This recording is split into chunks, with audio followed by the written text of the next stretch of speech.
various topics on leadership and teamwork for education excellence. The feedback from the participants and active partaking made it evident that this FDP was moving with great success. Now, moving further to this session, today we are fortunate to have an expert, Professor Rakesh Srivastava from Jindal Infra Limited, with us. I would request Mr. Ashmit to come forward and introduce our today's expert to our esteemed audience. Over to you, Mr. Ashmit. Thank you, ma'am. It is my great pride to do the honors of introducing our valued speaker. We are really lucky that he has spared his valuable time to join us today. Professor R.K. Srivastava. He has more than 2.5 decades of experience in Indian and international projects. His expertise includes project procurement, negotiation and deal making, project execution, project management, contracts and subcontracts management, dispute resolution, and arbitration. He has worked at eminent positions in several prestigious organizations such as IRCON, GMR, Tata, Shapurji Palanji Group, and has headed business and functions in different capacities. Presently, he works for Jindal Infra Limited, takes care of PMO, contracts, and strategic functions.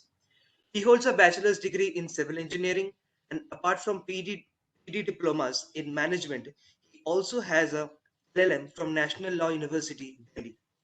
Besides completing his executive programs from IIM Ahmedabad and IIM Kozhikode, Harvard Business School, he is also a fellow of Indian Institute of Technical Arbitrators. He has presented and published numerous articles and undertaken several training and mentoring assignments on the subjects of effective contract management and many more. So being said, I request our esteemed speaker to come forward and deliver his talk. Sir, please.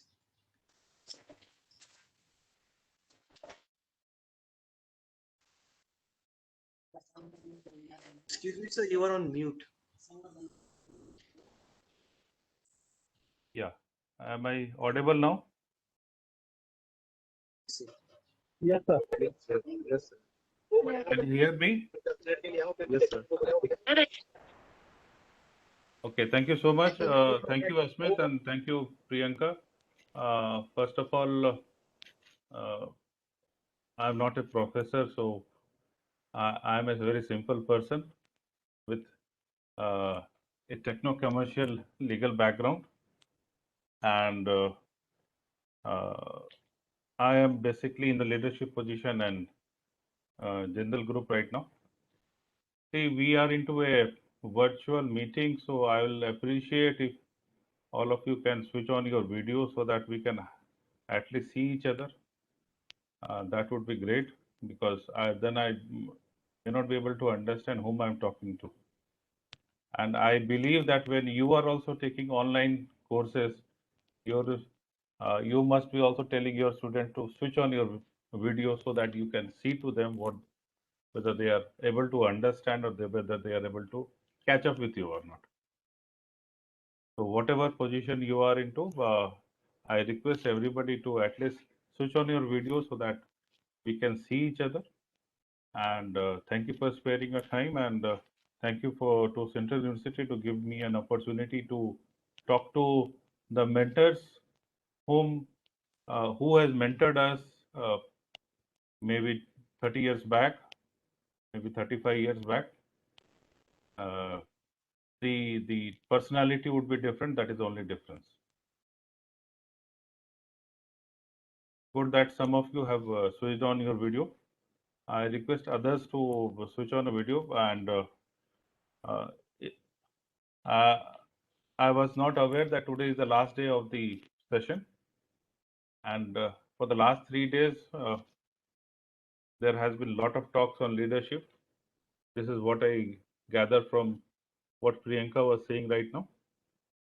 So practically what I have done, I have made some 50 odd slides. I'll show that slides to you, and we can discuss it through. Each slide has its own number, and then the whole format which I have done is there are little bit of theory in the beginning, and then there are set of guidelines which we implement in different parts of the industry as part of our leadership development. for our boys who are in roles with us. So probably when you see that, you can catch a few points and then take those points while making the future leaders in your university. That is my request, and if that is done, then I think we'll have a fruitful way forward in from this seminar.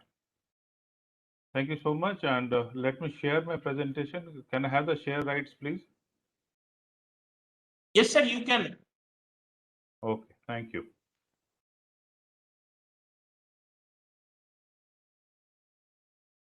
I think a lot of people are there online, and I hope I'm audible to everybody.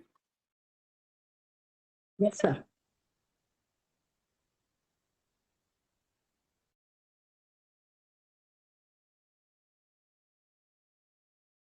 Is my slide visible? Yes, sir. Yes, sir. I did not get the name of the person from Central University. Can I have your name, please? Sir, I am Dr. Ajay Kumar Bansal. Okay.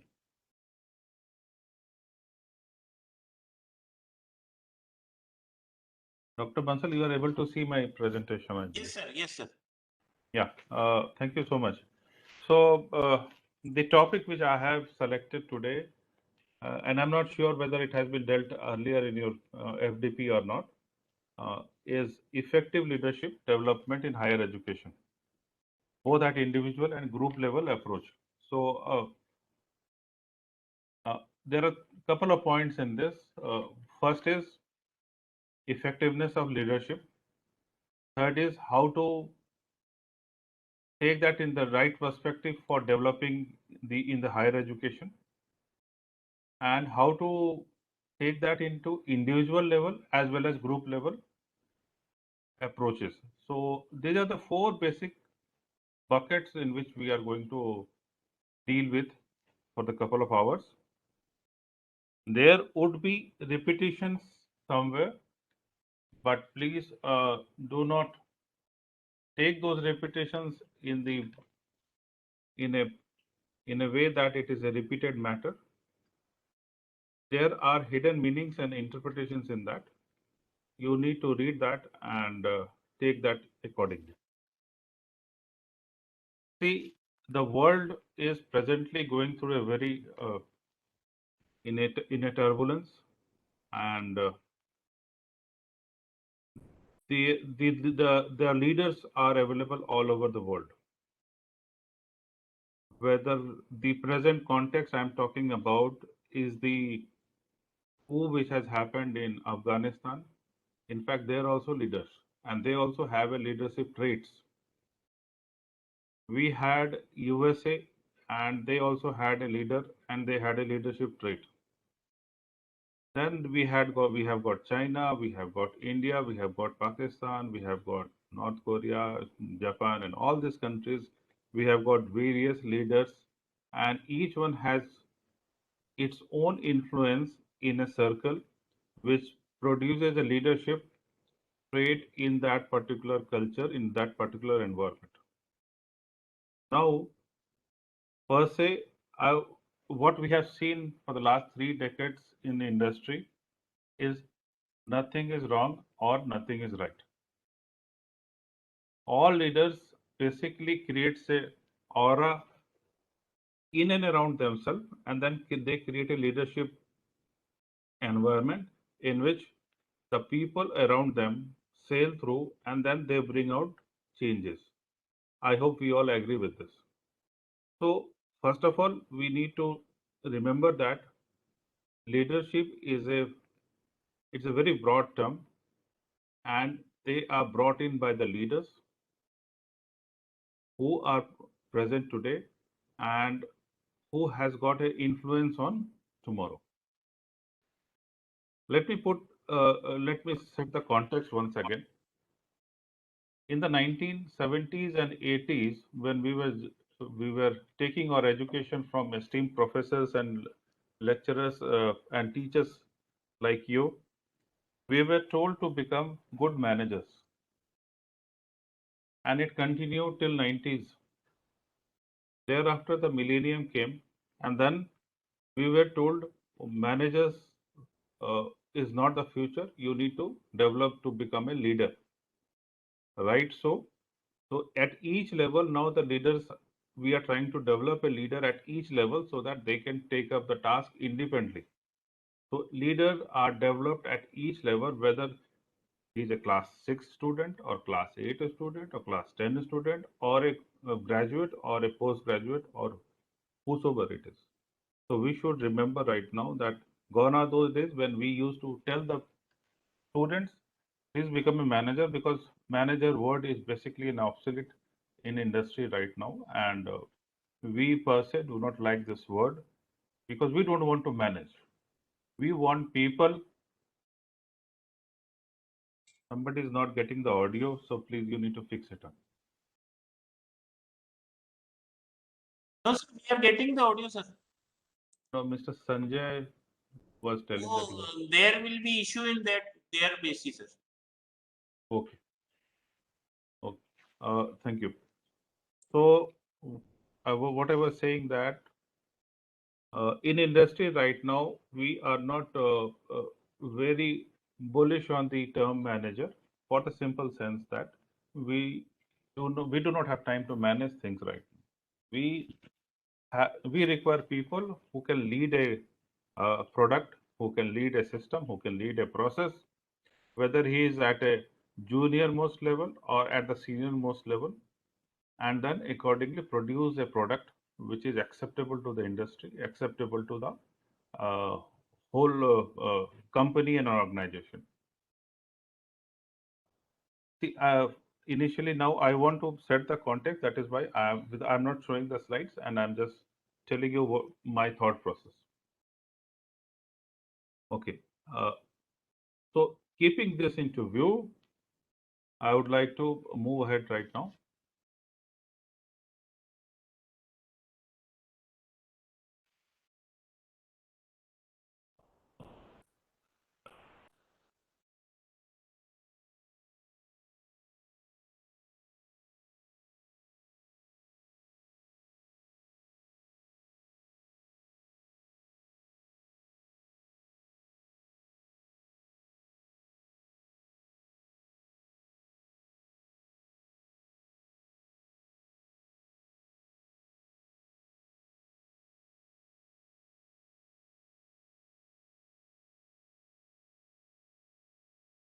Just excuse me, I have a technical issue which is happening here. I'm not able to show you.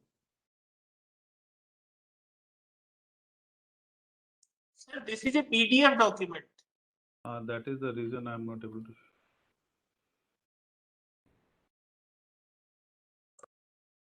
Yeah. Okay. Now I have.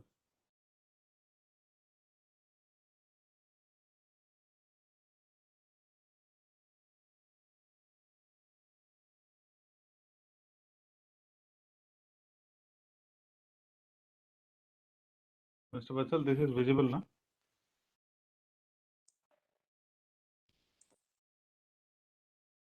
Okay.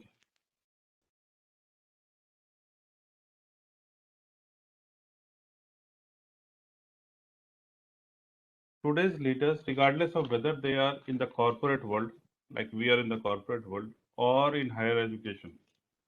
Fortunately, I'm involved with both higher education in various universities, and I have been in the board of studies in few universities also, internationally and in India. We face a myriad of challenges that would have been inconceivable in a previous era. We all agree with this. Increasing competition precipitated by the proliferation of free market capitalism. In India, since 95, this has picked up. Shifting population demographics fueled by enhanced mobility. Seemingly endless technology. Now we are in a technological world where everything is available within a click of a button. So we are faced with a lot of challenges and cultural evolutions. And the latest, which is the pandemic, has forced the entire education methodology and a high impact on the future leaders.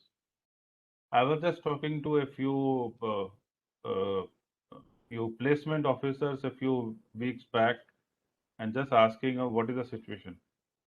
And they were lamenting that boss, the colleges and the organizations and the company have failed to come, and they are saying that they are not interested with the present online batch. They are terming it as online batch. It's an irony that especially in the engineering field, some of the branches which requires a lot of practical exposures, the young kids are not able to get that, and this has forced the entire education methodology to be rethought of for taking care of this particular situation in future. And this has got a very high impact on the future leaders, because we are afraid that because of this particular couple of years issue, there may be a possibility of a void in the leadership at some moment of time. We cannot predict right now, but a empirical analysis which we have done, roughly around after 6 to 7 years, we might have uh, a crisis of leaders because of this pandemic and because of the non-preparedness of our education methodology in this particular situation. Having said so, now we know that what is pandemic and what would be the situation if everything gets shuts up. So the entire methodology of education needs to be rethought of, and who will think on this? It is the universities, it is the regulators, it is the teachers, it is the trainers, and it is the coach. They are going to look into this so that the future leaders are not impacted and the leadership are not having a profound impact on the fundamental nature of both business and academia. Because the guys who are coming out from universities and colleges, they are getting absorbed in institutions or in organizations or in companies like us, who are going to produce the goods for this country and who are going to increase the GDP. But if they are not able to, if they do not have a proper leadership, or if they do not know the fundamentals of business, then it would be difficult. So the entire, now the whole impact of this is that we the entire education department and the entire education team needs to think of how to deal with this. Yet, whether the goal is to generate a profit or educate a student, leadership constitutes one of the most critical determinants of ultimate success or failure. This is the reason I was telling that why it is so important that to rethink on our methodology of education, rethink on the way we want to develop our future kids, rethink on how we want to deliver, and rethink on the whole curriculum, so that it becomes more effective and more skill oriented and more competency based. So that is the requirement for the future leadership in education to rethink, so that uh, the organizations like us do not fail because of the manpower.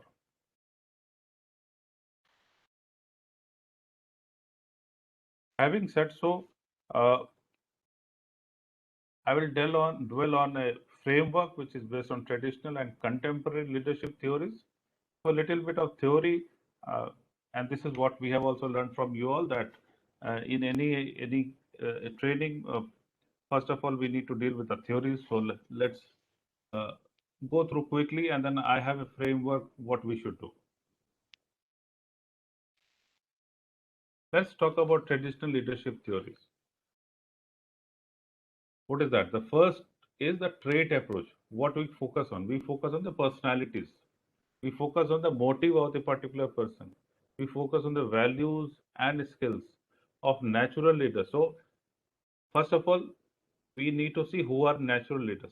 Each kid is born with its own personality, with its own values. He develops The samskaras he develops in his family, the samskaras he develops in the environment he is into, and the culture he is being brought up, and then develops his skills, and then he becomes a leader. So the leader, he can be of different types, that is fine. So whether that particular boy or the girl has got a natural capability of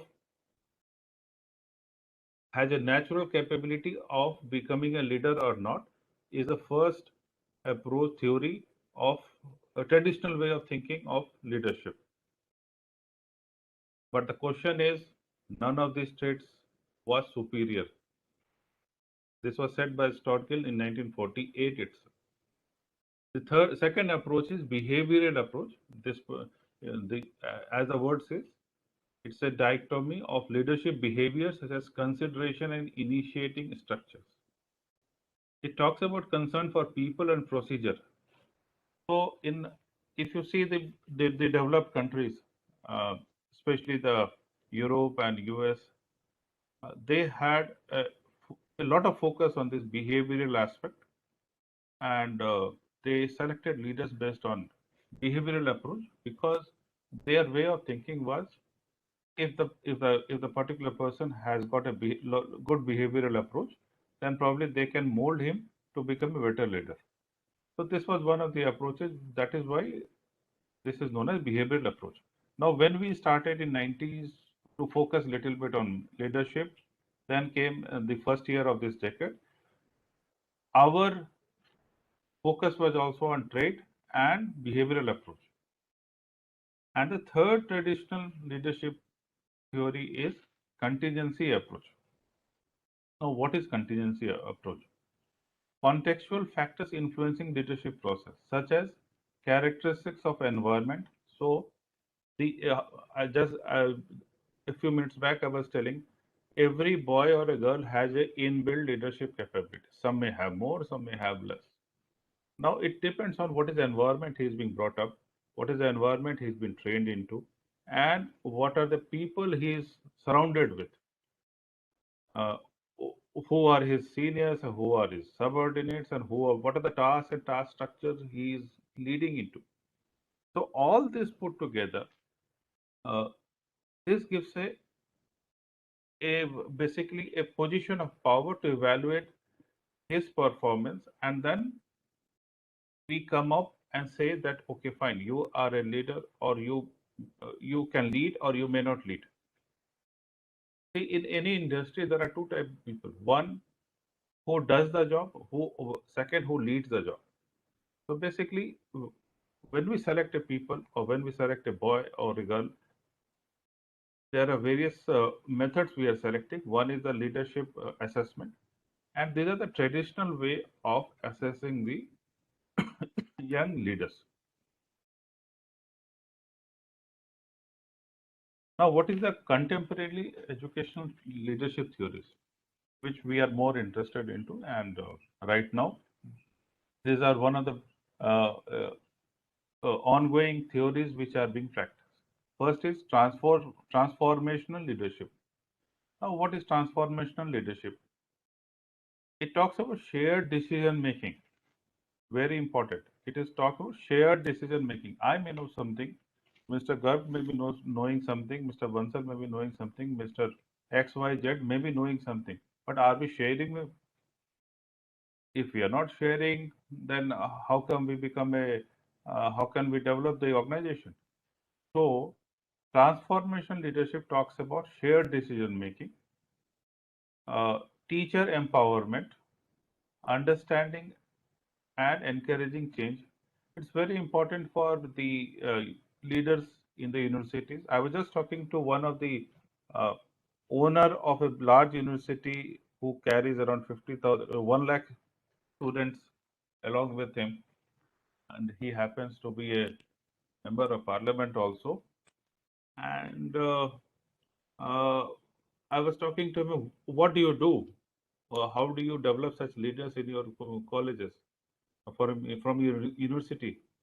They are not very highly educated, or very, they are not very, they are not from esteemed organizations. He simply said, empower them, understand them, allow them to make decisions. These are the three words he told me. I still have that written on his play card which he gave me. He just said me three things: understand your teachers, empower them, allow them to make decisions. What would happen? Decision might go wrong, but 90% chance I'm so uh, believer. I believe that if the decisions, if you allow them to make decisions, they will be wrong in the first place, but may not be in the second place or third. So this type of thought process, this type of leaders comes under the transformation leadership, and they are great people who are going to foster the school community sense of ownership, and the future leaders are going to be developed by this type of thoughts and people. Then we have got strategic leadership, which is little different from transformation, and it talks about relationship between external environment and organization's mission. Now each organization has its own mission. Some organization may be only for profit, some organization may not be for profit, and they have got their own mission, vision, and values. So strategic leadership of the university depends on what is your organization mission, vision, and values, and how you are going to connect that with the external environment, because external environment is totally different. It has got no uh, sympathy with your mission or vision or values. Now in these two different context, as a leader in education, we need to understand what is best for us to gel with the external environment, keeping the organization's mission intact, and how to implement that. There comes the role of the industry, and there comes the interaction between the universities and the educators with the industry. So uh, this type of leadership comes under the strategic leadership. The others are, one is educative leadership. This just talks about the cultural proficiency, and mostly it is developed within the four walls of the universities and the colleges and the classes. And we, as a industry leader, fully depend on the people who are uh, at the forefront teaching the boys and the girls to develop a culture so that they are proficient enough to deal with all and every situation which is going to come up in the external environment. So that is known as educative leadership, and this particular leadership totally depends upon the individual leader in the education. It has got nothing to do with the collective vision. The last, not the least, is the organizational leadership, and this particularly deals with the enhancement of capabilities to accomplish the effective work collectively. Now, if you see this particular leadership is at the highest most level, and it they decide or they govern what are the needs of the people who are there at the junior level, junior fellow level, senior education level, and how to increase their efficiencies and enhance their capabilities and meet the requirements which are coming or which are challenging the whole education system on day-to-day basis. So this particular leadership is dependent on the personality sitting at the administration side, at the uh, at the executive side, to take such decisions which are determinant of enhancing the capabilities and the capacities of the education team on a collective basis so that they become effective. Leadership from school principals, teachers, administrators, and parents have positive effect on school performance. We should remember.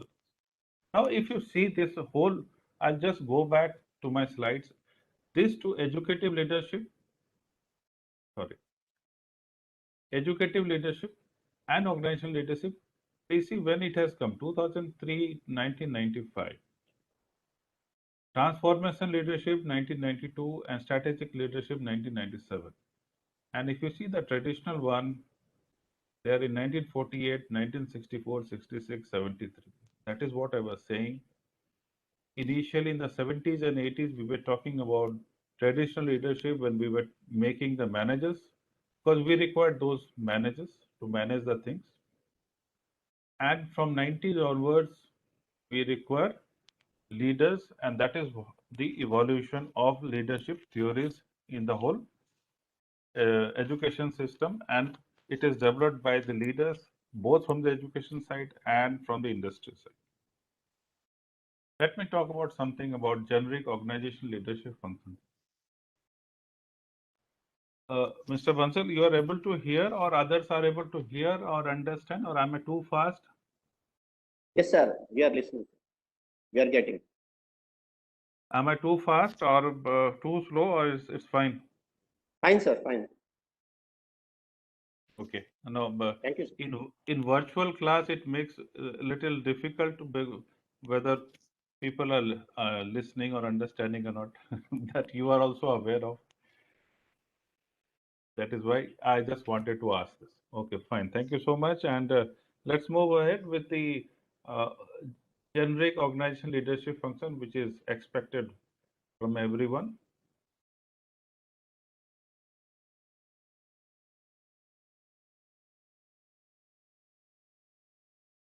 One second.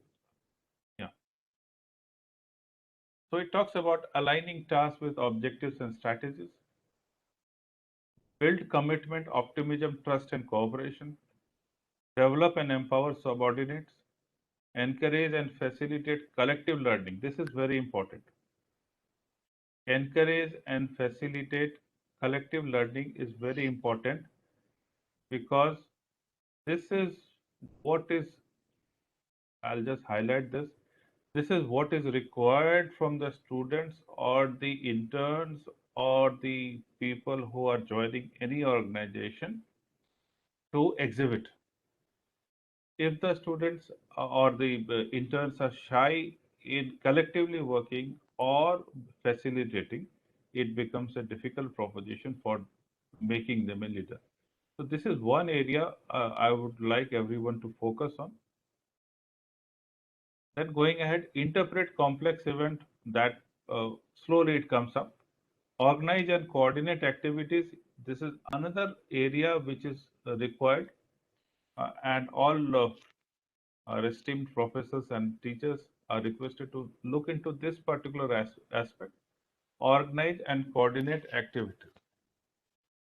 The students, the boys and the girls who are going to come up in the organizations, we expect them at a junior level to organize events, to coordinate with different departments. So they should be very good at communication skills and listening skills.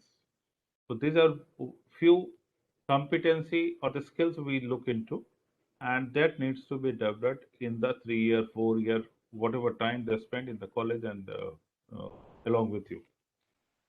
And let me say one thing: no student is a failure.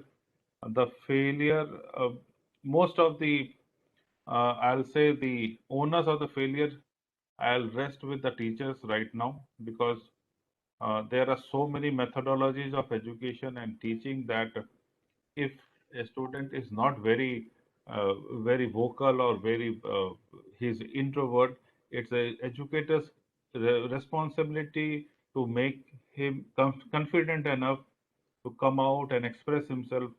So that is the requirement.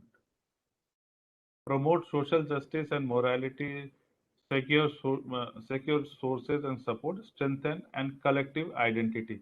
Very much important, this particular aspect of strengthening and collective identity. See, right now we as industry leaders, we do not focus on individual leader. We focus on collective leadership qualities because we believe that no one person can produce a product. It is a collective leadership of a few people who who puts their brain, they put their efforts to make a product. So these three aspects needs to be taken up and then dealt with during the teaching stage, during the education stage, so that the boys and the girls can develop themselves in the university.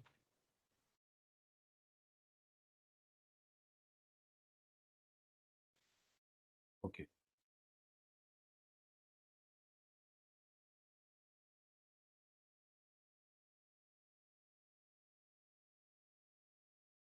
Going forward, this is another framework which I have made for the teachers basically, is prepare students for better future. So we should always say that your future is bright, even if it is not bright, and so that they can have a positive vibe right from the beginning. I have seen many teachers and professors who have been propagating or saying that, look, boss, this is the area which you are learning, but you don't have much of a scope in the outside. As in, I'll share my experience when we were doing engineering. Basically, I was not a student who was very keen to become an engineer. I was doing my history, economics, and maths in the late 80s and then beginning of 90s. But some event has happened, then I had moved back to engineering line. Those got computers in the 90s and then shifted to civil engineering. People were saying you are a mad person, but today I am very happy that at least I am better paid for most of the my counterparts of computer uh, since last 15 years, and I'm better off and doing something for our country rather than for some other country. So I'm proud to become a civil engineer at that moment when many teachers told me, you are a mad person. How did you leave computer and then join a civil? So if we, as an educator, if we promote positive vibes, if we promote, or if we can give a big picture to the students right from the beginning for the 4 years, probably that makes their future much better. Second, achieve authenticity in training, learning, and assessment practice. This is very much required, which I feel that it is lacking right now. And I'm when I visit universities and various education institutions, I feel that this is lacking in the sense that uh, the efforts which the teachers and the educators need to make to to so that the student can learn, that is missing, and they're simply told Google it and get the answer. So we need to get away from this business of getting answers. We need to get into the business of researching ourselves and then making the student research, and so that their mind opens and then they can have a better learning experience in the universities and colleges. And when they come up with in the organizations, commercial organization, they can do better work and become a good leader. We expect teachers to become facilitator for communities of learning. Uh, so that is very much important, and confront barriers in cultures and structures of school. So we had an education system which was uh, basically carried forward from the English, and we need to think of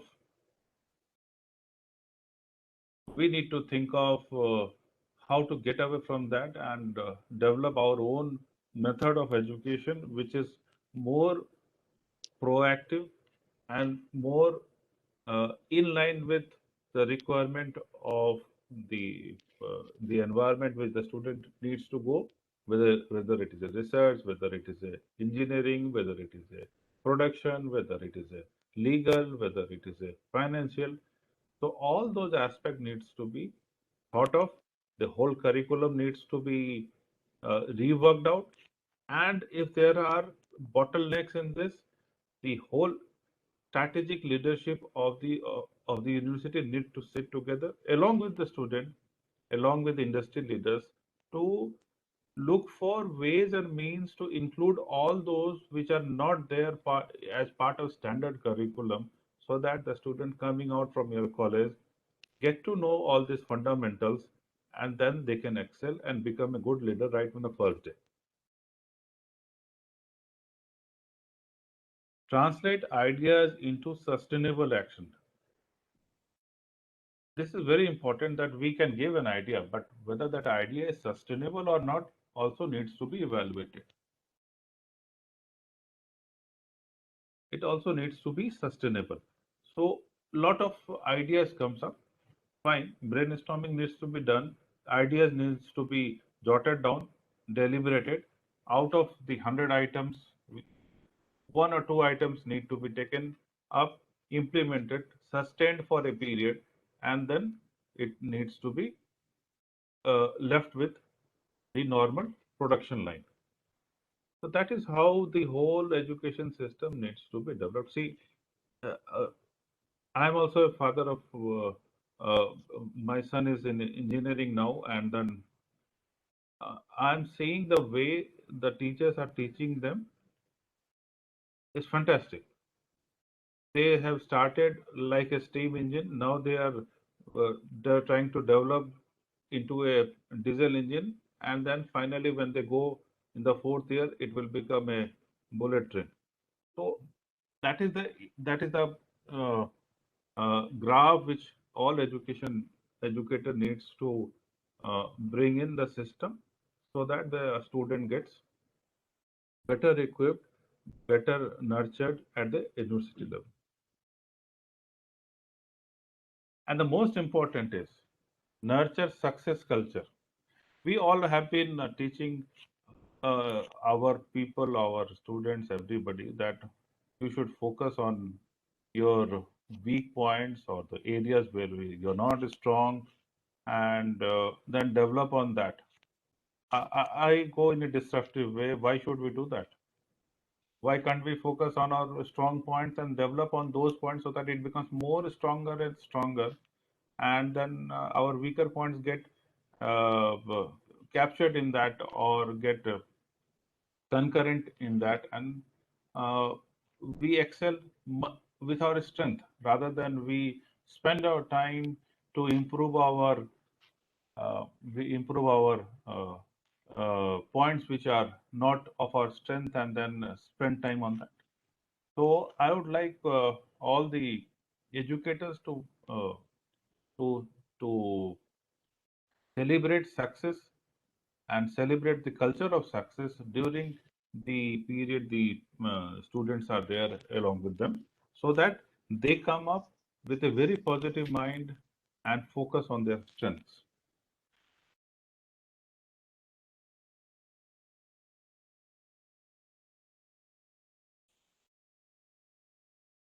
Let me quickly run through the various themes for literature on teachers leadership.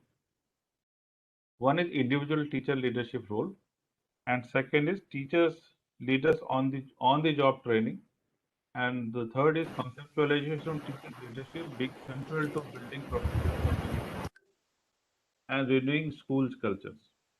So these are the three themes. I'm not dwelling on this. I just touched on this. I don't want to dwell on this, because I think somebody must have uh, touched on these particular vital points.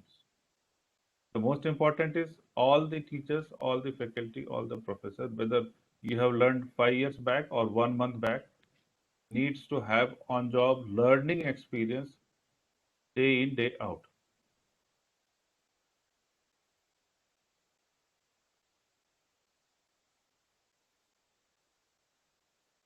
Now, let me talk about something about the derivation of personal leadership framework. We were talking about a group leadership. Now, let me talk about something about personal leadership. Shared leadership counters possibly Western culture bias. attributing organizational performance to individual heroic leadership. This was talked about by Yuki in 2006. It says that if you read this particular book, it says that individually you can run for a small, say 100 miles or 100 meters, whatever you say, but collectively you can run for kilometers and you can go on running. It is on continual basis. It has it requires a lot of cultural change, and it removes the cultural bias. So personal leadership, if we want to improve, then we should have a shared leadership concept, which is basically countering the Western culture bias that individuals can perform much better. So this is one of the area which I would like you all to focus on. The second, the diversity leading to standardization, parallel replacement of universal personal leadership theories with, with contingency organizational leadership theories, superiority of shared over heroic leadership. So, as I was saying, uh, Hitler was good as an individual leader, but as a shared leadership, he was a great failure. Now, if we need to choose whether we want a Taliban leadership or we want a leader who has got a shared vision, who looks into collective uh, encouragement by all and collective leadership. So this is two areas which needs to be looked into.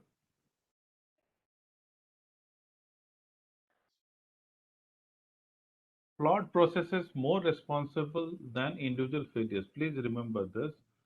Whatever we do, if our processes are not fine, then they are responsible and they cause more harm than individual failures. So the concept is whatever we do, whatever processes we have, they should not be flawed and they need to be rectified, tested, tried before implementation. And this requires a lot of effort in terms of collective vision, collective thought process, and no individual leader can excel in this. Without unrealistic expectation from individuals to take responsibility for organization failure, shared leadership with subordinate empowerment is more effective than heroic leadership, as I was talking about. This was told by Bradford and Cohen in 1984 itself. Conduct leadership research in specific organizational context. This is a very important thing which we look into right now. We in the leadership team right now are also spending much of our time in doing the research of trying to develop products or look into the products with lot of changes we can bring into so that it meets the future requirements as well as the present requirement and brings down the cost, brings down the time, everything. So in the education field also, there has to be a continuous leadership research conducted in every organization, in every university, so that the same can be passed on through to the students, and then they can also have that type of culture and framework of mind. So this is all about what I wanted to say on the framework which is based on traditional and contemporary leadership. Now I would like to go to the next topic, which is basically on the effective leadership. So having said what are the difference between the traditional and the contemporary, and what is the difference between shared vision and individual vision, which is better, what we should do. Let's talk something about what uh, what what is there in the organizations and what is there in the education background and how they are gelling with each other right now. Research in commercial organizations has provided a multitude of examples on how leadership development can effectively foster employees' performance and work-related attitudes such as commitment or satisfaction. In contrast, to date, systematic leadership development is largely lacking for employees in higher education. I'm not sure how many of you will agree to this, but uh, as a research from Harvard, uh, the numbers are very poor, and roughly around 82.87% was the figure which said that strategic leadership development in universities are lacking to such an extent that the students who come out from there, they are not able to think in a strategic manner, and then they are not able to cope up with the stress and the requirements of the organization, which per se looks into the commercial business, which per se looks into the strategic way of thinking. However, we suggest that the positive effects of leadership development in commercial organization also apply to the academic context.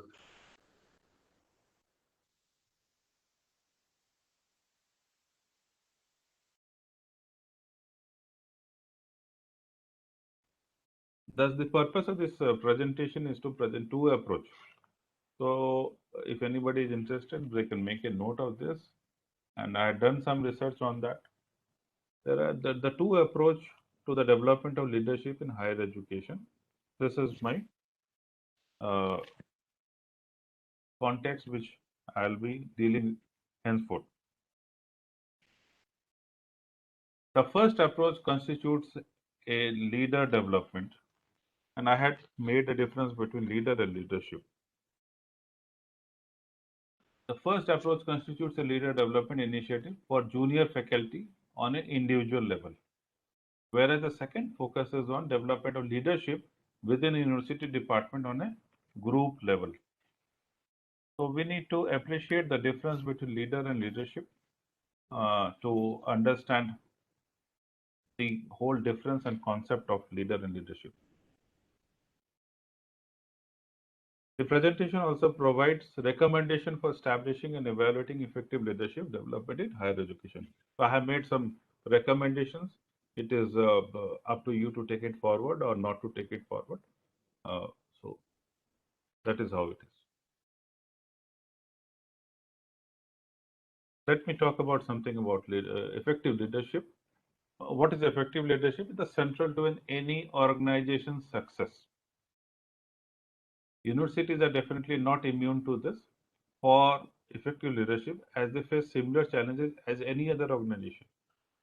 The challenges we face as a commercial organization, I am sure you in education also do face almost similar or same issues, challenges in your organization. The character may be different, the timing may be different, but the issues are same. However, leadership development in higher education is still under investigated. I'll say under invested field of research and application, and more need to be done, both at individual level and at group level, to churn out effective leaders and bring in excellence in future leadership. As I was saying in the earlier slides, that uh, the universities and colleges are places where the mindset, the culture, the traits of the future leaders are developed.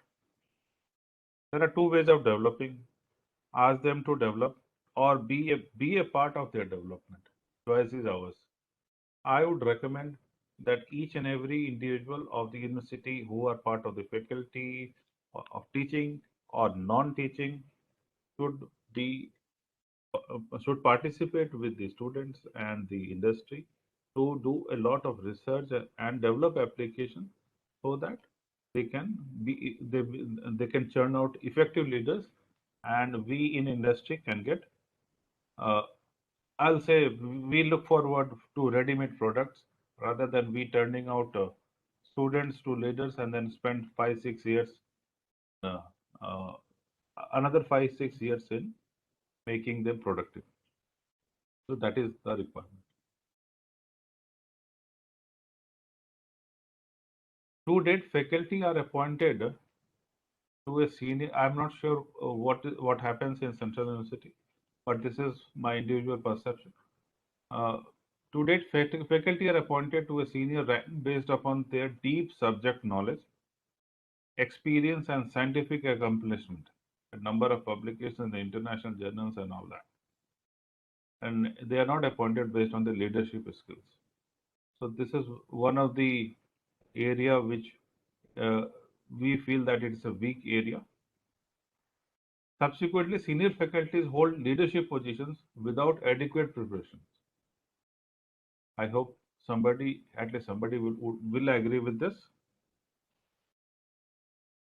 Moreover, to strengthen organizational effectiveness, the expectations placed on senior faculties are often excessively high.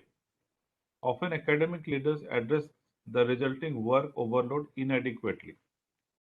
It is something like this, that there is a 10-year-old kid. Okay, fine. You want to make him a very good Olympic player, but you are not teaching him to become an Olympic player. Suddenly, you start take him to the ground and say perform. He starts performing. He puts all its effort, but 90% chance are there he fails. So there are different traits in leadership, and at different levels, it requires a different trait. So while selecting people at different leadership levels, there has to be a selection based on their leadership, or there has to be some weightage for selection of the educators based on their leadership skill also, so that they become more effective and they become more acceptable. Few administrators of academia have taken into consideration the specific challenge faced by academic leaders, such as the complex and dynamic social, economic, and political context most colleagues and universities are operating in, as well as the consequences of effective or rather ineffective leadership in higher education. This is uh, the research which I was doing on this particular topic has shown that though some universities has taken up the uh, effort to look into this particular aspect and then uh, address this issue, there are many universities which are yet to even think on that. And this is a point of concern. In spite of enormous importance of effective leadership in higher education, concrete suggestions for specific development are very scarce. This is the challenge in leadership education. I'll try to address in this particular few slides right now. The approach to facilitate effective leadership can be differentiated into leader and leadership development. So there are two things. One is leader development, one is leadership development. Both are different, as I had explained earlier. To be more specific, leader development can be defined as purposeful investment in human capital, and that typically emphasizes individual-based knowledge, skills, and abilities. We need to focus on the words knowledge, skills, and abilities of the future leaders. Whereas, in contrast, leadership development incorporates the expansion of the collective capacity of organization members to engage effectively in the organization roles and processes, and is specifically directed towards a group of people to learn their way out of problems that could not have been predicted. So this is the difference between these two concepts, and accordingly, let us agree with this differentiation, apply it to the development programs we described in the next slides. The purpose of this presentation was to two approach that facilitate effective leadership in higher education, and second program aim on leadership development. Individual coaching sessions are required to future academic leaders. The multi-level approach meets the requirement of creating good leaders proposed by various accomplished leaders, authors, and is felt through experience. So, if we want to develop good leaders, then we'll have to have multi-level approach. A combination of theoretical education, practical training sessions, and individual development activities are recommended. This is one of the recommendations as an industry leader we would like to give, that whatever you teach, whatever curriculum you have, it has to be a combination of theoretical education, practical training sessions, and individual development activities. What we see which is lacking is individual development activities are not given that importance as it should be given. That is creating a issue in most of the development activities. Conduct introductory course on leadership and motivation for junior and senior faculty to improve their abilities in promoting innovations and academic excellence. So this is the continual improvement process. All activities should be designed in line with the strategic goals of the university, and it should be academic excellence, development of young academics, interdisciplinary cooperation, internationality, gender equality, and industry reach. Very important. You should also be able to you should be able to uh, uh, interact or have a relation with the industry, so that they can let you know what is required by them and how you can develop your curriculum or develop your process of teaching. That is very much required for developing the young and senior lead faculty in your universities. Perform activities which correspond to educational demands of university academics, as well as meet the industry demands from future leaders. To ensure that the university meets the specific needs of the organization, university should have a continuous process of conduct interview-based needs analysis along with industry level personalities. So this is one of the recommendations we suggest that, and this is quite effective. Personally, I have been involved in 3 universities where third year, fourth year, and the master's second year, those people are continuously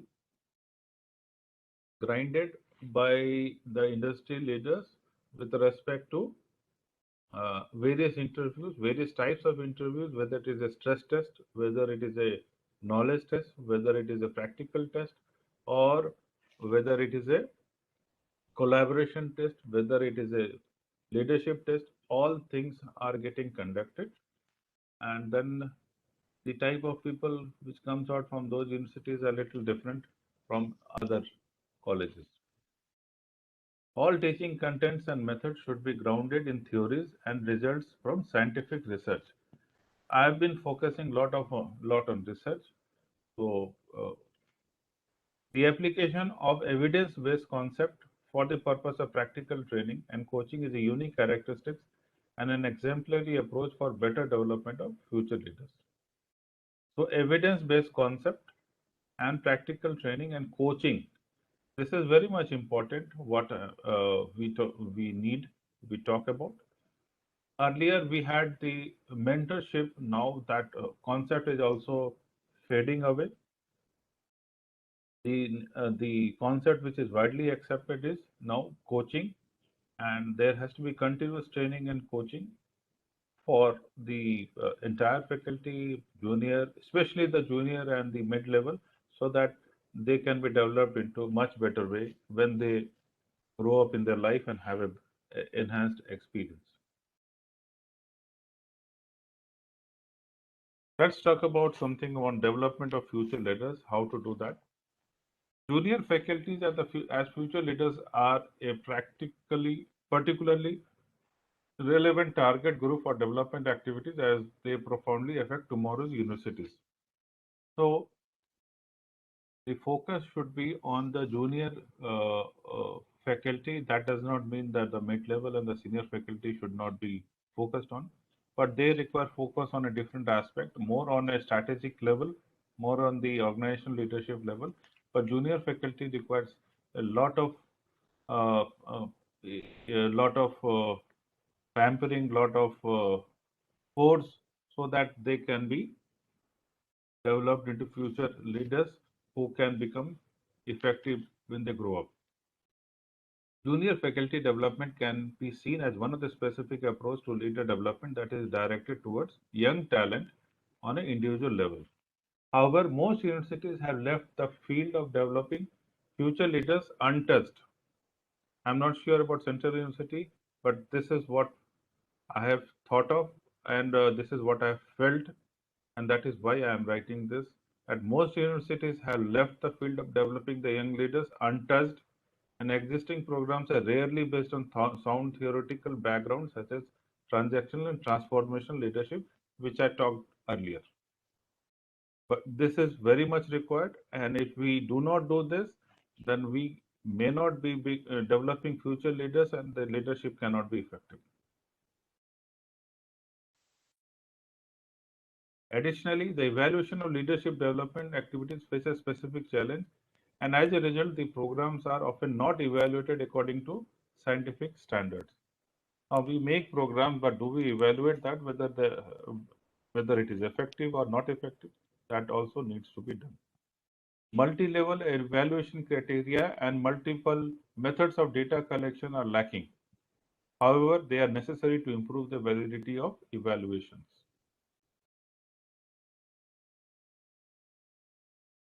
Conduct programs. So what should we do? Conduct programs. That includes an examination of individual development over time. There is a we conducted a program in our company way back in 2000, way back 4 years back, just before the pandemic came up, and we conducted an examination of each individual across the organization, whether they are fit for the purpose or not fit for the purpose, and accordingly made their future competency and skill development programs and gave them a time frame of 6 months to 1 year to develop or to forget. So that is how it is being taken forward in industry level. So each individual's development needs to be churned out. Each individual's development needs to be thought of, and it's a massive task. Evaluation according to multi-level criteria and the use of multiple methods of data collection needs to be used. It cannot be one way that my senior takes whatever data he gives is fine, or the peer group gives. It has to be a 360-degree, or it has to be with respect to various other customers through industry, as a uh, individual who does not even know the whole system. He can also evaluate a individual and then give remedial measures. So all those methods of data collection and evaluation needs to be done.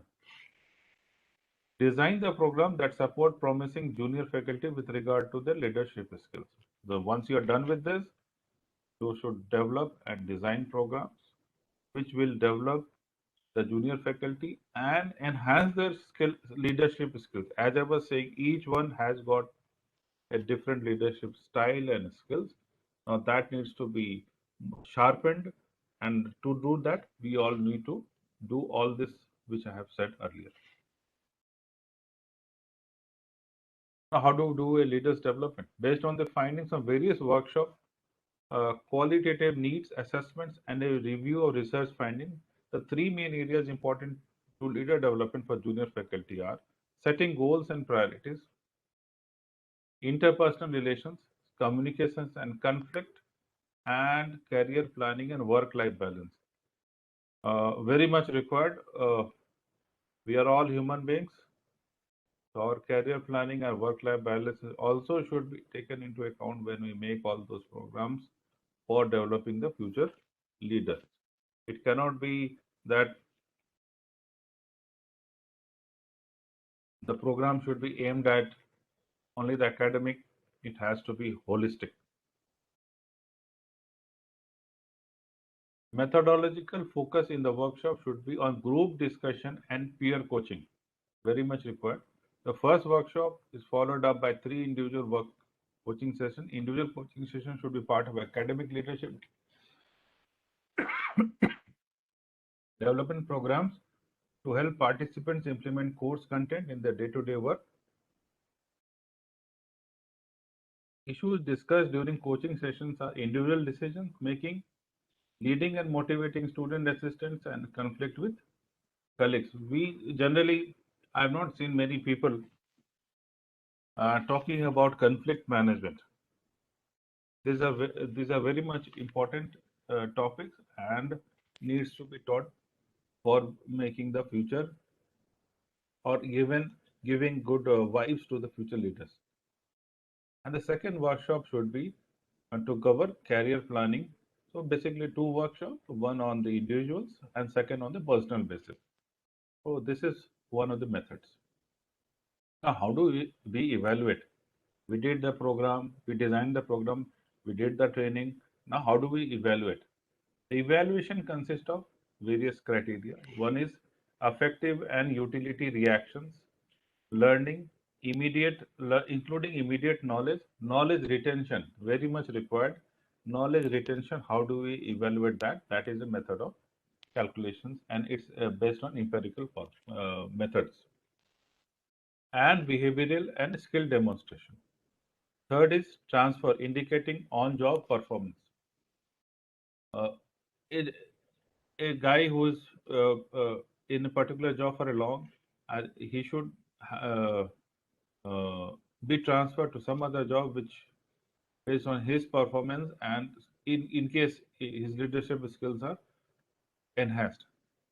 And finally, we need to evaluate the results which he is finally producing and which comprise of productivity gains. So basically, the whole concept is design first of all, have a vision that we need to develop the leaders, design the whole program based on the leadership requirement. Third, and give them the training, different uh, uh, programs. I have suggested 2 programs, and then finally evaluate them. So evaluation is very much important. We generally do not do evaluation, and that is a missing point. This is all about leader, and then now I come to leadership, which talks about leadership has always been somewhat an ambiguous concept. There appears to be no single concise definition of it that encompasses all the various manifestations. According to many researchers, leadership and leaders could be categorized as either transactional or transformative, which I had explained earlier also. Transactional leaders were those who focused on needs and rewards and source of motivation, whereas transformational leaders not only understood and recognized their motivations to enable people to fulfill their true potentials. So these are the 2 methods of leadership which is recognized and they are more focused on. Researchers found that the transformational leadership was more inclusive and required more highly developed skills and abilities than the more directive and less initiative transactional approach. So the universities needs to focus more on transformational. So ultimately, out of the 7 or 9 methods, we are zeroing down to one method which is known as transformational leadership, which is more inclusive, more has a more capacity and capability to develop future leaders. Transactional leaders are perceived to be effective when they visibly and definitely respond to a crisis in a manner that clearly improve the situation. So generally in transactional leaders are mostly used in crisis management. That is how it is. Whereas transformer leaders are perceived to be more proficient in developing supportive relationships. This is very important.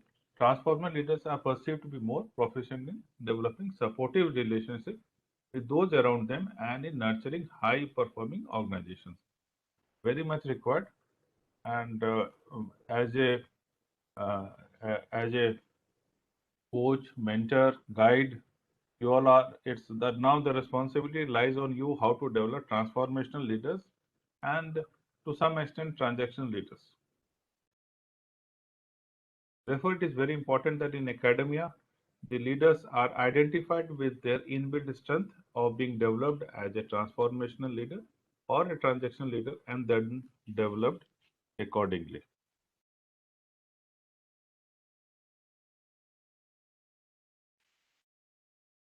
Leadership development within university departments, how to do that? One of the biggest challenges for an academia leader is to mold a group of people so that they can lead, act, and think together. Very difficult. Individually, you can do, one or two people can do, three people can do. But when you have a group of people, how to mold their mindset to lead and to act and to think together, that's the biggest challenge. And that is a requirement of industry, because when we deal with any particular issue, we deal with a group of people.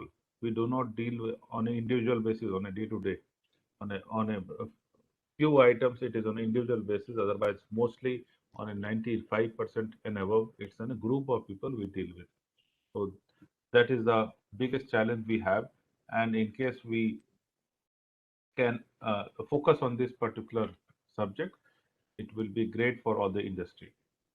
So leadership development is defined to apply to group of people, whereas we emphasize the idea that development on a group level is crucial for the facilitation of effective leadership in higher education. So what needs to be done? A group of people needs to be developed so that they become effective, and then the leadership development program actually becomes more meaningful. As such, it is utmost important that the university focuses in not only the development of leaders but also towards the improvement of academic performance through the integrated development of leadership and teamwork among university departments. So you must be having number of departments. So that these departments are a team by itself. So there has to be an method of integrated development within them, and development of leadership within the various departments, so that there is a holistic development of leadership in the whole university itself, and that gives a very positive vibe to the student coming in or to the student going out, or to the industry when they look towards your university.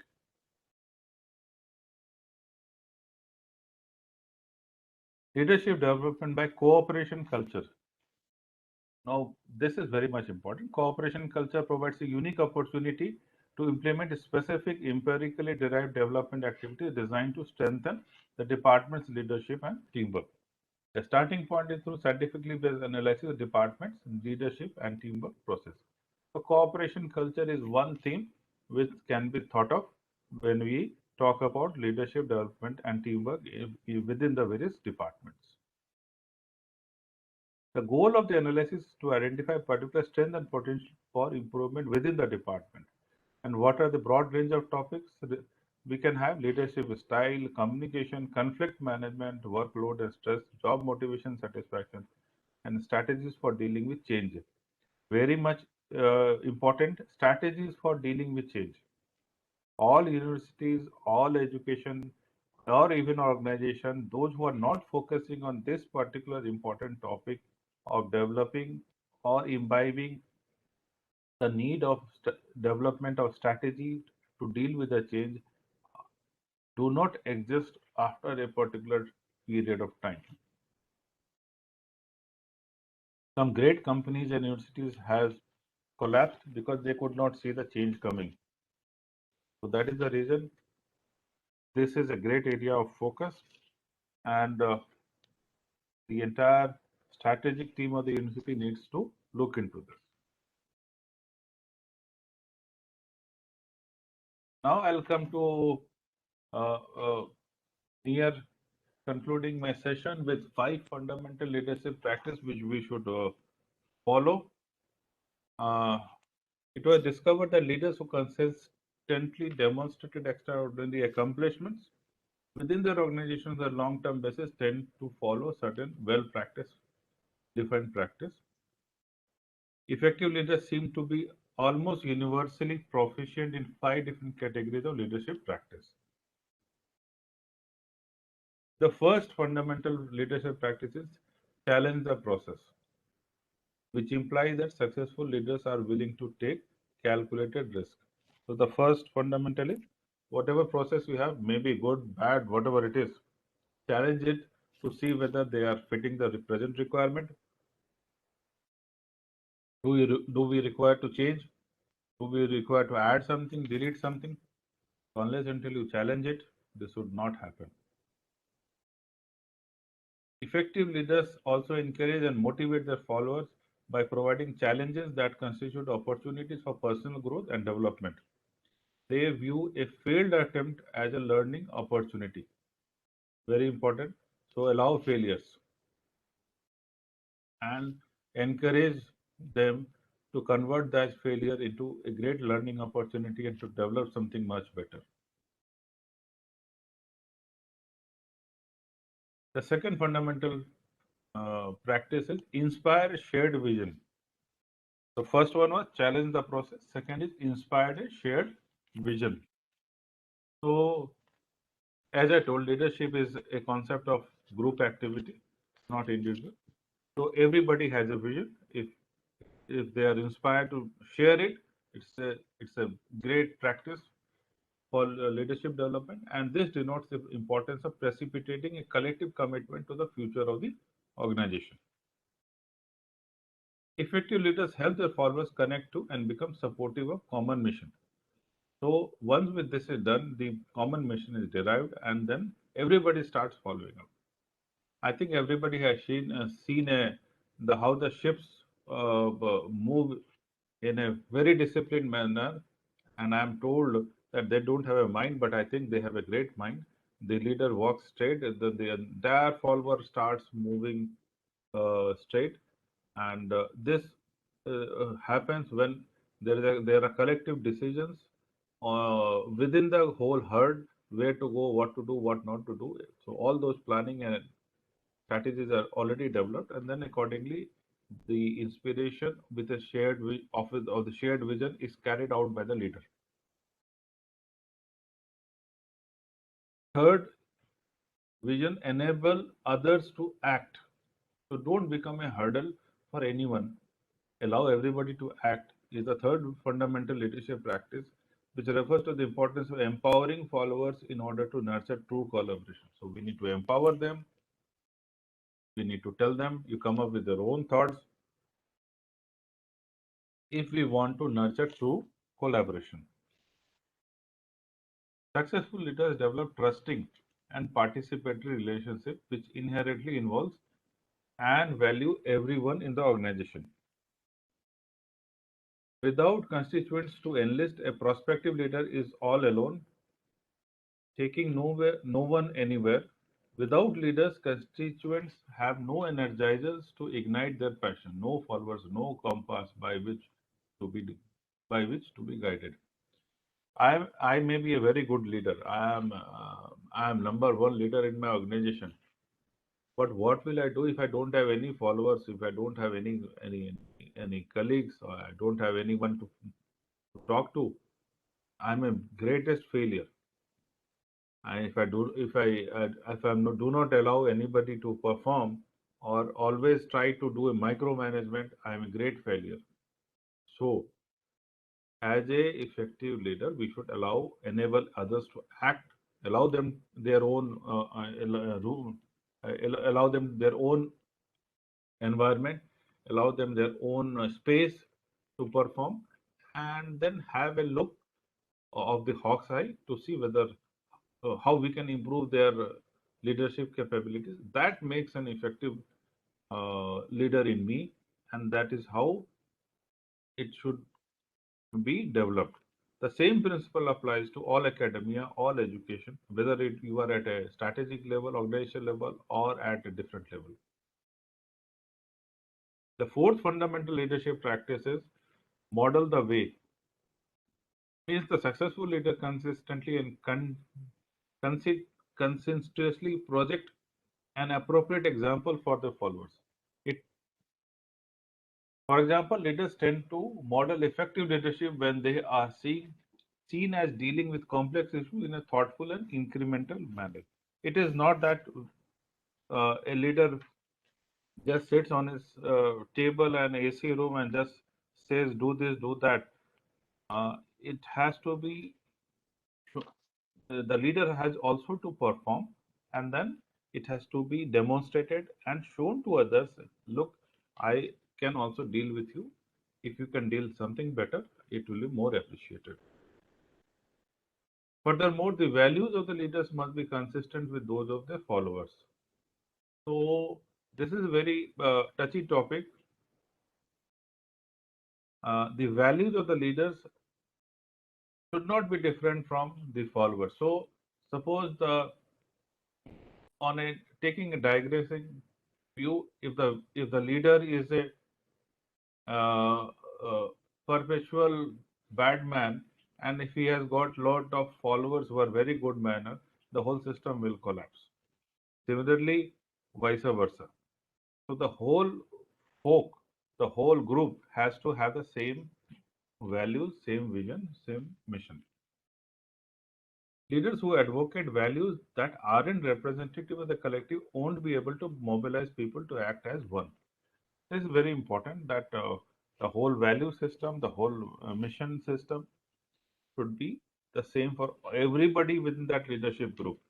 Any deficiency, any uh, individual person who has got a different vision will lead to failure of the entire group. The fifth and the last fundamental leadership practice is to encourage the heart, which refers to the importance of recognizing and celebrating the efforts and accomplish of the followers. I am not sure how many of us celebrate the efforts.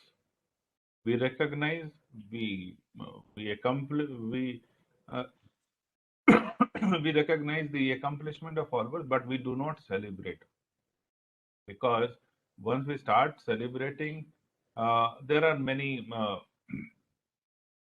individual uh, egos which gets hurt also. So that creates a line of demarcation in any leadership group.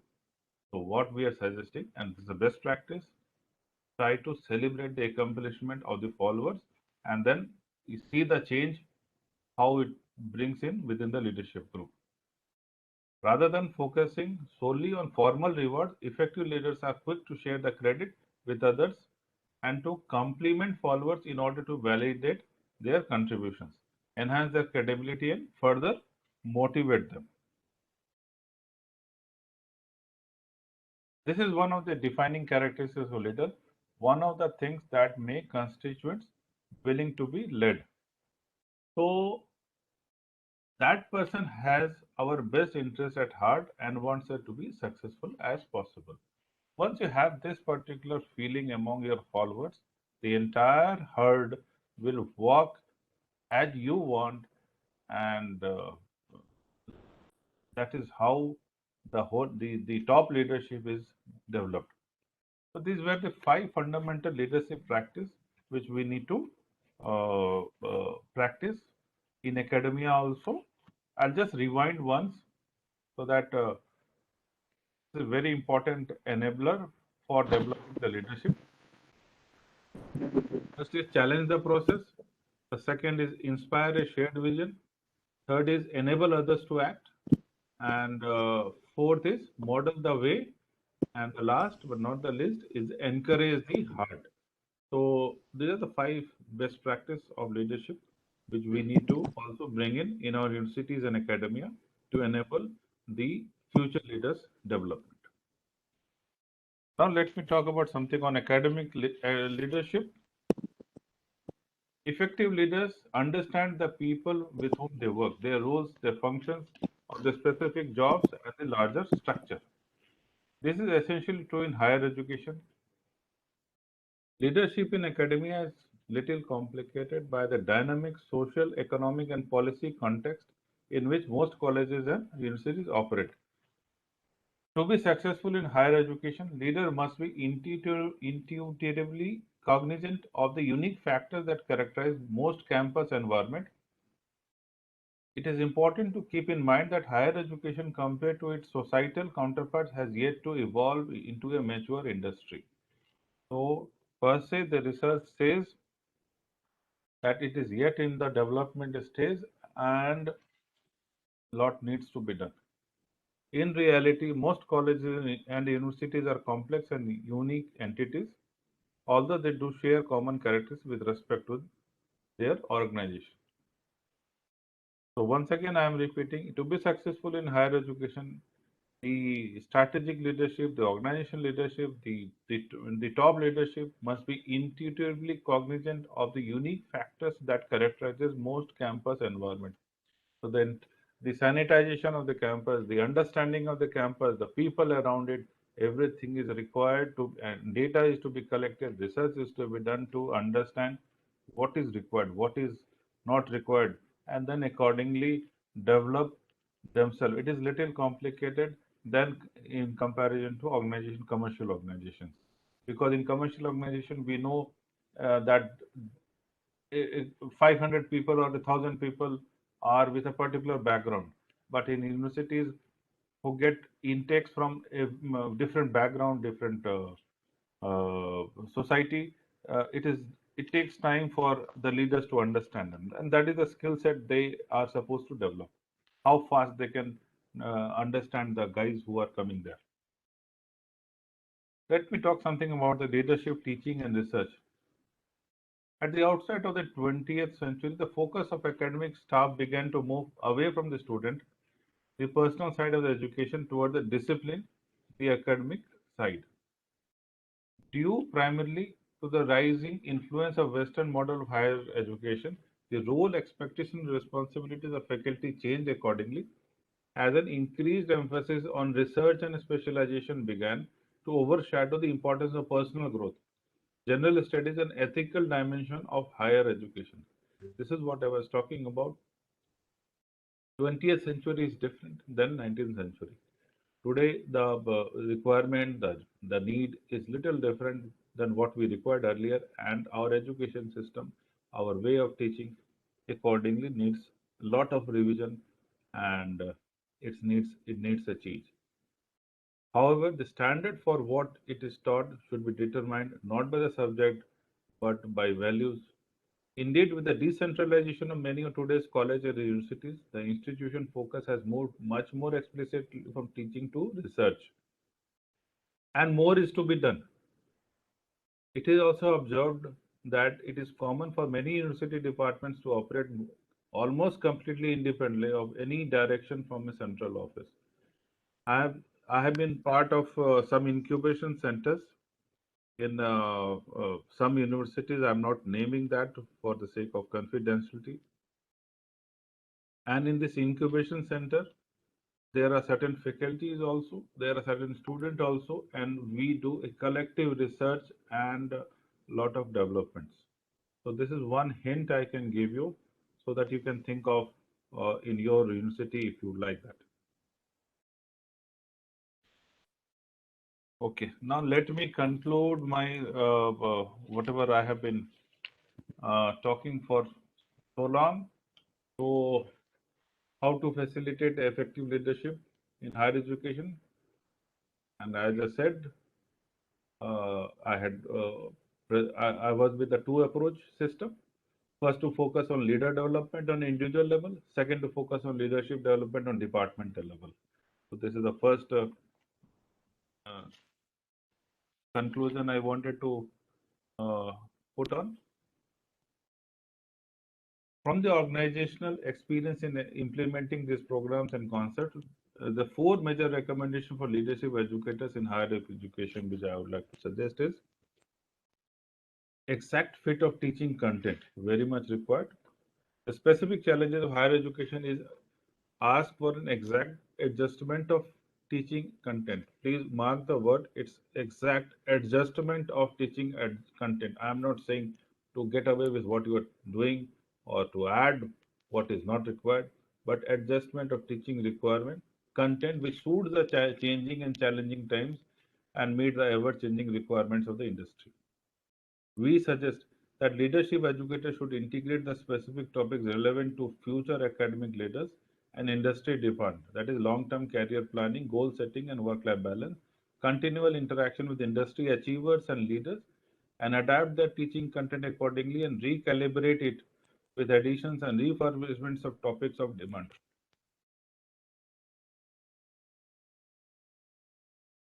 Second, use of multiple training methods. We suggest a combination of various intervention methods, individual and group approach, as well as theoretical and applied learning to facilitate transfer into daily leadership practice. Third, scientifically based program evaluation. We strongly recommend more research and evaluation methods, procedures in the field of leadership development in higher education, specific to the universities and the culture. So each university has its own culture and requirement. So that has to be specific to this particular university. You cannot have a program evaluation technique which is required for, say, another university is in private university, because they have a different culture. It will become a gross failure. So you need to evaluate what you require as per your culture. This includes the use of multi-level evaluation criteria and multiple methods for data collection. Fourth, the strategic cooperation of leadership educators and industry leaders in higher education. You should have a very systematic interaction with the industry for developing the leadership. To date, systematic leadership development plays only a minor role in higher education. We strongly recommend leadership educators to share their present practical experience and empirically based knowledge with each other in order to facilitate systematic leadership development in higher education around the world. I was talking about the collaborative approach. This is one of the conclusions. So the development of effective leadership is crucial for performance and success, not only in commercial organization, but also in academia. Most of the methods presented here can be applied in leadership development initiative in various types of organization, commercial and non-profit, as well as public administration. Hence, we like to encourage leadership developers at universities as well as in the business settings to experiment with the application of the described approach in their specific areas. It is important to keep in mind that there is no one right way to conceptualize leadership or to become a leader. On a fundamental level, individuals are able to lead when they have people who are following. Leadership can be viewed, at least in many organizations, as a continuous struggle between competing values and unattractive options. Leadership has to do with taking actions, confronting situations as they occur, and dealing with them in most effective and efficient manner as possible. At the same time, leadership sometimes involves taking a stand that may be unpopular with many followers. Certainly, effective leadership is essential for obstacles to change are to overcome. The relationship between effective leadership and the ability of higher education to meet the need of business and industry successfully has never been more clearly understood than it is today. I think we will appreciate this particular fact. The environment in which academia operates is increasingly political, and the stakes, economic and otherwise, have never been higher for college and university as well as for society at large. So with this, whatever I had to say, I have just presented to you. And lastly, I have made a table and I have said that it is imperative that leaders emerge as a successful, negotiate the turbulent times that lie ahead, and can reinvent academia so that retain its relevance in a world which desperately needs what higher education has to offer. And then the entire leadership on a personal level, I have made a table. This might be useful. Basically, I have bucketed into 4 categories: university academia leadership, teaching, research and administration. And this talks about the various levels and how to, what are the things to be required and how to develop a better leader, and I'm not going through in details in uh, this particular slide. This is the sum total of whatever I've been speaking in the last 49 slides. Thank you so much. Thank you for your patience.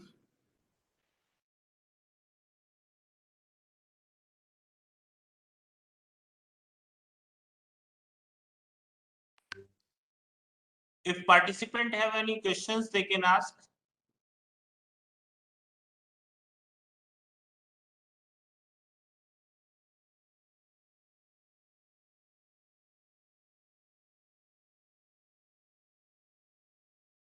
Sir, one question in chat box, that is, how are we to development change makers?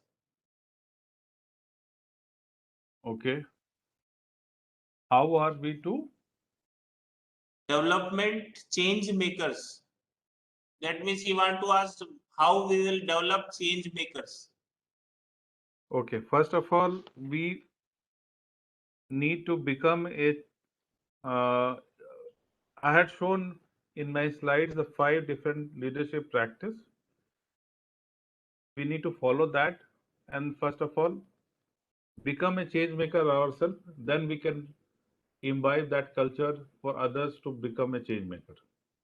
The 5 leadership practice which I just concluded is uh, that needs to be followed if we want to make the change makers. And most importantly, try to develop the cooperation culture. That would be of immense helpful. Second is, how are we develop research attitude and aptitude? That depends on each individual. I have no comment on that. Everybody has got own limitations to do a research, but everybody can do a research. Everybody are doing research. The moment we wake up from our bed, we open a Google or we open our WhatsApp or we open any data. What we are doing there, we are looking into a data to see whether that data is useful or not useful. So that is also a research. So research is going every day. Now the only point is how that research can be more effective depends on each individual. There are various trainings which can imbibe the uh, culture of research. That is a different topic altogether, and that can be taken up by the universities and trained. Each people can be trained to how to do a research, how to do, what to do, when to do. So this is an individual aspect, an individual leader. See, when you travel to the leadership ladder, these are the areas which are differentiate you from the others. So every individual needs to look into this so that they can excel in the leadership ladder.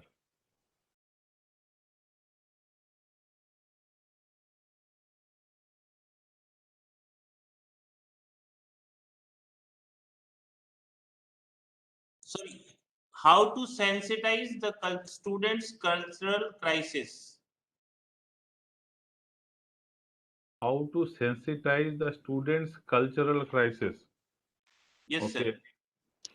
So the moment we say it is a crisis, we are going into negativity.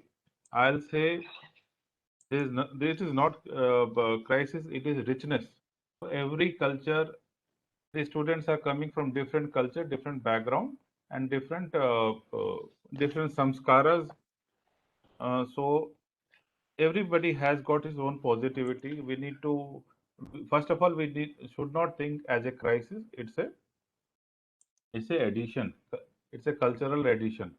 So what once we fix up our organization culture, we need to have a program that the first year intake or the first year the junior fellow or the junior faculty, they are trained or they are imbibed those cultures within themselves so that they can move forward. So everybody comes with own culture, their own system, their own followers. That is all fine. You cannot stop that. But do you have your own culture background? Is it in a written format? Is it in an explainable format? Is it in a sustainable format? So that needs to be developed by the university first and given or trained to all the incumbents so that their culture, they need to they become forced to think whether their culture is good or the culture which the university is trying to imbibe is better. So that conflict management needs to be put in together so that it can be developed. And then next is flexibility is part of a leader is considered as weakness.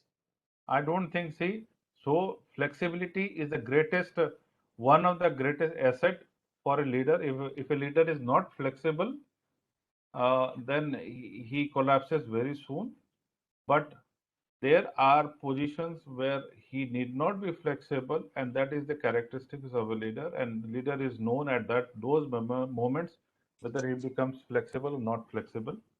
But flexibility is a strength of a leader, not a weakness.